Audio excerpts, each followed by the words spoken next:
Hey again, welcome to Hands on High Tech. So I'm over here near my 3D printers for a reason, and I'm gonna show you why. So here's the situation. This is a Blink camera. Yeah, I've already got the back off. Recognize this slot right here. This is the infrared. It's supposed to light up for night vision. And this little lens basically disintegrated in the sun. So, you know what Blink told me? Throw it away and buy a new one. That's what they said. This is probably about, I want to say 3 years old. Honestly, I like Blink, but their new policies and things they're doing right now, I'm not really happy with it, honestly. But, you know, once you get a certain amount of cameras, you're kind of locked in, and then they have you. I don't know what a better camera company is right now, but, I mean, I have these all around. If I could find a good way to get rid of them and replace it with something else, I probably would. But at this point, I'm not, so here's what I'm doing. So I'm not throwing this away. Everything works on this camera just fine except for the night vision. And this one, honestly, you know, they're not built obviously to be in the sun, which is really stupid. These are outdoor cameras. So in my opinion, it's a failed idea and they should replace it, right? But they don't. So I 3D printed this out. This is a clear PETG that I want to put across that. And I think I've got to take this camera apart to do that. So I flipped it over. I took the batteries out. The batteries go in here. And then look right here. You see this little rubber piece right there? I popped that one out and look, there's a screw. So here's what we're going to do. I am going to try to take that apart and I will let you watch if I can find a good way to hold my camera up here. And we'll take these pieces apart and see if we can get in there and replace that lens. So stand by. So I think the issue is you can see it, but you can't see me, and that's okay. All right, so we're gonna try taking this screw out here. I have this, I don't know where I got this. Probably came with some kind of packing thing, but it fits this screw perfectly. So it comes out. So I have that little screw. I need to keep them somewhere, so I'm gonna put them right here in the lid, along with this black rubber stopper. And the way I got the rubber stopper out for is I use a flathead screw. This is just a free one I picked up somewhere, probably at some show or something. And just kind of get under that little rubber piece and flip it up. And it comes right out. I'm sure that's to keep it watertight. I don't know why you bother keeping it watertight if it's not sun tight, but whatever. I'm gonna take this other screw out. Let's see here. They're in there pretty good, so you gotta kind of really push down on them. And I wouldn't do this if your camera is under warranty, although I don't know that they'll do much to help you, even if it is. But all right, so now I've got that apart, or at least the screws out. I'm gonna try to see what comes next, or what I can do to get this piece. Oh, look at there. All right, that piece just came right out, and it goes in. Yep, so it only goes in one way. So now we're down to this board, and I don't think this comes out easily. I got to try to get to this front face piece here, and I don't think that front face piece snaps out very easy. So it looks like there is 4 screws holding it in, 1, 2, 3, 4. So let's try taking those 4 screws out. So I'm pretty confident that if you get in this far, your warranty's probably void.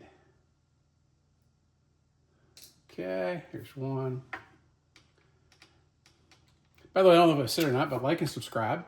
I have no sponsors on this channel. This is all just me showing you kind of what I do around the house farm here.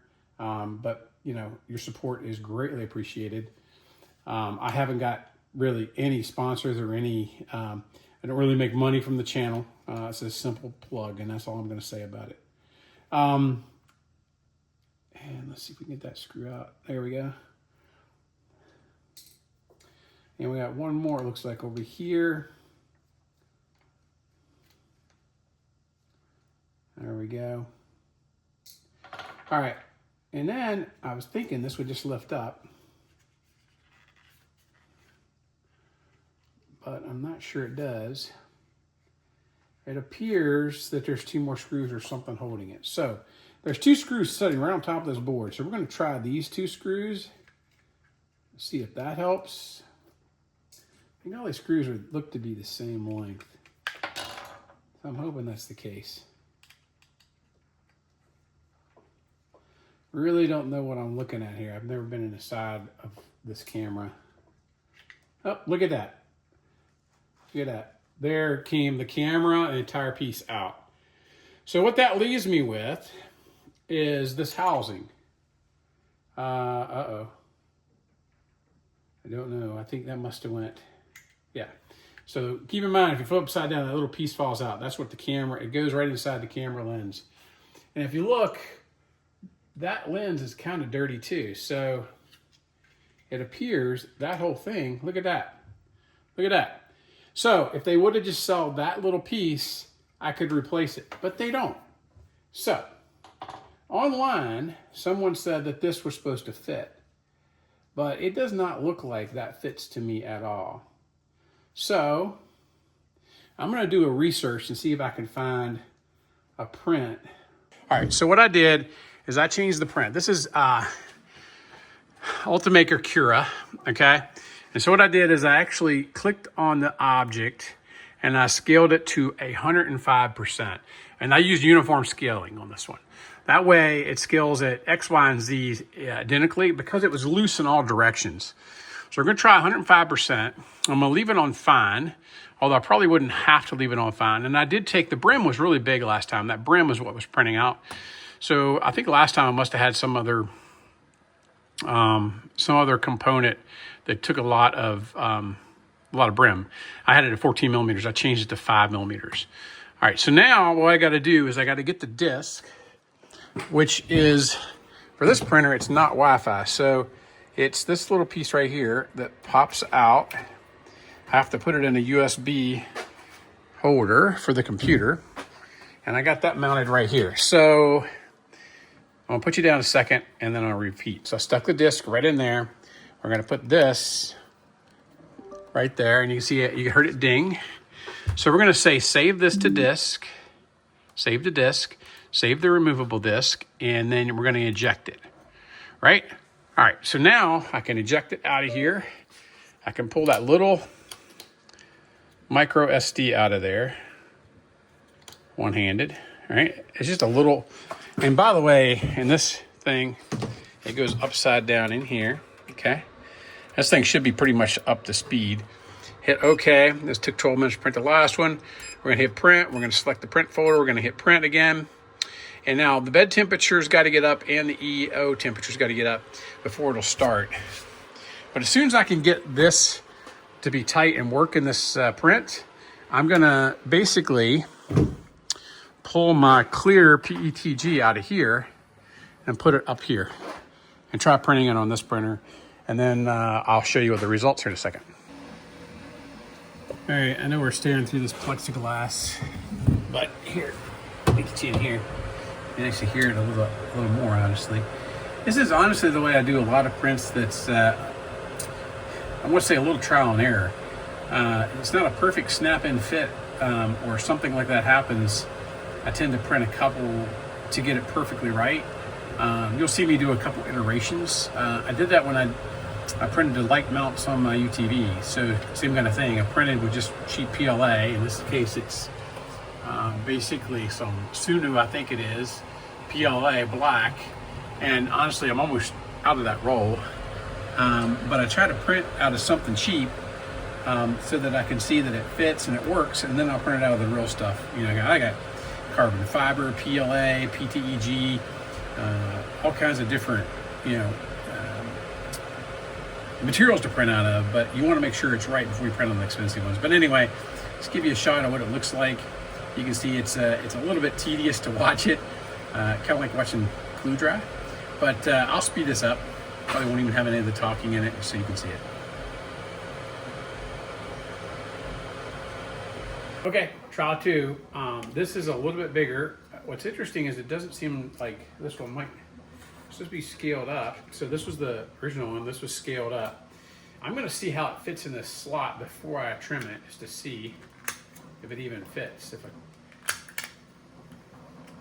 As you can see, it's a little bit of a. So what I'm finding is that my print is just a hair too big. So let's pull out this piece because I don't want to break it. that piece. So 105 was too big. So I probably should try the 103. So we're going to go down to 103. So I'm going to go back to my AnyMaker software here. We're going to click on that scale and we're going to go 103 across the board. I am going to increase this depth, and that should be in the Z direction. So I'm going to go to snap scaling, and we're going to go 105 on that one, which is not right. So I just increased the height of this so it sticks inside here a little bit more and have a little bit more something to glue or whatever I want to do with it. So that's try 2. We're going to go for try 3. So stand by for try 3. Okay, so try 3. This went in, but look what happened. It kind of deformed the plastic. So what I did is I changed it now to 102.5 and 105. And I also switched the channel now to generic PETG because I know it goes in and just deformed it, so it just needs slight modification. So I did that. I then put it out to save the disk. And now I've got the clear PETG loaded over here. Pretty simple to do. I do need to get that wire off of my print head right there, so I'm gonna stop and do that. All right, while I have this thing apart, I'll just do some explaining. So that's the IR lens hole we're trying to put a new cover in. That is the actual lens for the camera. That right there is the speaker. Notice this little rubber piece, it's fallen off a couple times while I've had this apart. Make sure that's kept on. The other thing, when you're looking at the circuit board, this is the camera again, that's the IR transmitter. This is the little light that shows up when it's recording, so you can actually see, you can turn that on or not, but you need to make sure that little cover is on there too, and it goes into that little hole right there at my finger. So when you're putting this back together, just make sure all those little pieces fit in those little holes. I don't think, once I get this correct with this hole, that you even actually need to take it this far apart to do what I did, unless you wanted to. I was just trying to get this to size correctly without messing anything up, which you can do by tearing it apart like this. So I could probably start putting it back together, but I'm gonna wait until I get this piece and glue it in, because I'm probably gonna use super glue on this inside piece, and I might take these pieces out so that if I ever wanted to, I could pull these back out. So that's at least my thinking. So more to come. All right, so here's what it looks like in translucent PG. I'm gonna clean up the edges and I'll put you back on the tripod and we'll see how this works. The edges up. Okay, let's put some of this stuff out of the way. Let's see here. This actually pops off pretty nice, as you can see. PETG does a little better of that, and then PLA.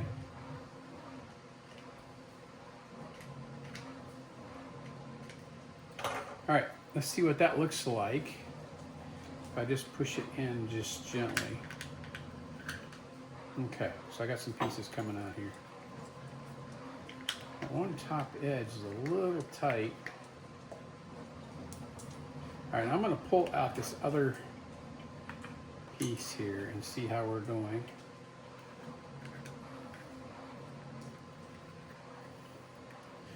I mean, it's not perfect. I think what I'm gonna do is trim this edge up here a little bit to get out of the way of the camera, but everything looks pretty good. It fits in there pretty nice. So that was right at about 100 and that was 102.5%. But you know what I'm thinking about before I glue it in that hole? What if I actually tried it first? So here's what we're gonna do. I'm gonna see if I can get it dark enough to try that. So let's put it back together. Let's see if we can put this all back together nice and neatly.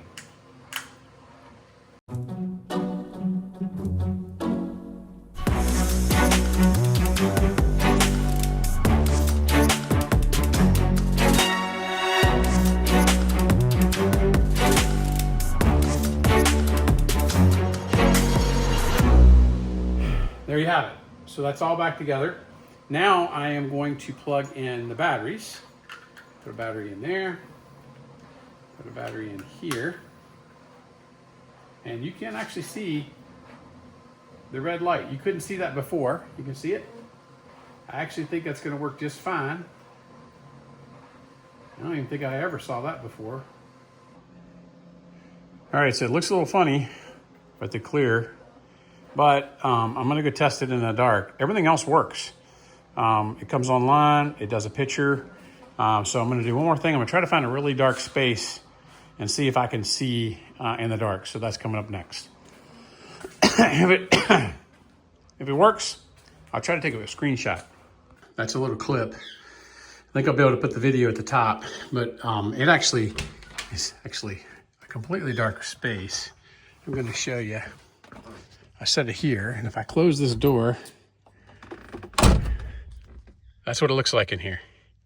However, there's a tiny little light coming in over here, but not enough to matter. And it's pretty crazy. I think it works better than the original blink. So that said, I am going to play with this a little bit and put it somewhere where I think it'll be fun, okay? All right, like and subscribe below. I think that's a fix to that, and we're gonna call that project done.